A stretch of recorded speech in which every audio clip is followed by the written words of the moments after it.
नमस्कार, स्वागत है आप दर्शकों का। आप देख रहे हैं न्यूज़ 18 का डिजिटल प्लेटफॉर्म। मैं हूं आपके साथ रजनी चौबे।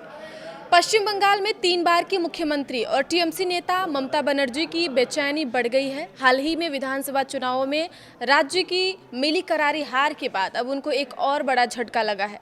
ममता बनर्जी की पार्टी में अब फूट पड़ने की खबरें सामने आ रही हैं। पश्चिम बंगाल विधानसभा चुनाव 2026 में करारी हार के बाद तृणमूल कांग्रेस में असंतोष के संकेत साफ दिखाई देने लगे हैं। बुधवार को कुछ ऐसा हुआ जिसने ममता को जमीनी हकीकत से रूबरू करा दिया।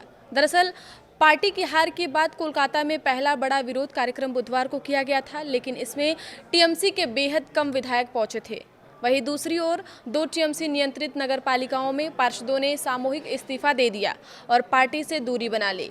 इन 2 घटनाओं ने पार्टी में दरार की अटकलों को और तेज कर दिया है। हालात ऐसे हो गए हैं कि ममता बनर्जी को अब अपनी पार्टी के अंदर की कलह को मिटाने के लिए ही मेहनत करनी पड़ रही है। आपको बताते चलें कि बुधवार को अंबेडकर प्रतिमा के पास विधानसभा परिसर में आयोजित धरने में पार्टी के 80 विधायकों में से सिर्फ 36 ही पहुंचे थे। कोलकाता में बीजेपी की नई सरकार के खिलाफ पोस्ट पोल हिंसा, बुलडोजर कार्यवाही और फेरी वालों पर दबाव बनाने का आरोप लगाते हुए यह प्रदर्शन किया गया था, लेकिन टीएमसी के विधायकों के ही न पहुंचने से पार्टी में फूट की खबरें सामने आ रही है। अनुमान ऐसा लगाया जा रहा है कि टीएमसी अब राज्य में अपनी जमीनी ताकत वापस बनाने की कोशिश कर रही है।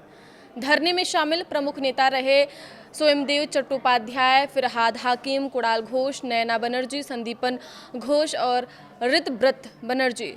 सोमदेव चट्टोपाध्याय ने ऐसा कहा कि कुछ विधायक अपने जिलों में पोस्ट पोल हिंसा के मामलों को संभालने में व्यस्त थे, इसलिए नहीं आ पाए। मंगलवार को कालीघाट में हुई पार्टी बैठक में कई विधायकों ने पार्टी की रणनीति पर भी सवाल उठाए। उन्होंने कहा कि बंद कमरों में चर्चा करने से जनता का समर्थन वापस नहीं मिलेगा। उन्हें सड़क पर उतरकर आक्रामक तरीके से लोगों से जुड़ना होगा। वहीं दूसरी ओर उत्तर 24 परगना जिले में 2 नगरपालिकाओं में बड़े पैमाने पर इस्तीफे हो गए हैं। कांचरापाड़ा में 24 पार्षदों में से 15 ने इस्तीफा दे दिया है, जबकि हलीशहर में 23 में से 16 पार्षदों ने सामूहिक इस्तीफा सौंप दिया है। अंदरूनी सूत्रों के मुताबिक चुनाव नतीजों के बाद से नगरपालिका नेतृत्व में नाराजगी बढ़ गई है। सक्रिय नेतृत्व की कमी और नागरिक सुविधाओं की समस्याओं को लेकर शिकायतें आम थी। टीओमाई की खबर के मुताबिक बीजेपी के बीजूपुर विधायक सुदीप दास के हालिया बैठक के बाद यह फैसला लिया गया है। रविवार को कल्याणी में हुई टीएमसी पार्षदों की बैठक में इस्तीफे पर मुहर लगी।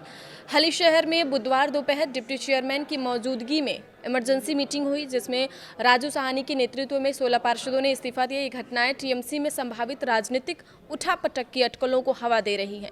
कुछ पार्षद बीजेपी में जा सकते हैं, हालांकि पार्टी नेतृत्व ने इन घटनाओं पर चुप्पी साध रखी है। विश्लेषकों का ऐसा कहना है कि हार के बाद टीएमसी को अपनी संगठनात्मक कमजोरियों को जल्द दूर करना होगा, वरना असंतोष और बढ़ सकता है। इसके लिए ममता बनर्जी को अब सड़क पर उतरना होगा। आगे की खबरों के लिए आप देखते रहिए न्यूज़ 18 का डिजिटल प्लेटफॉर्म। धन्यवाद।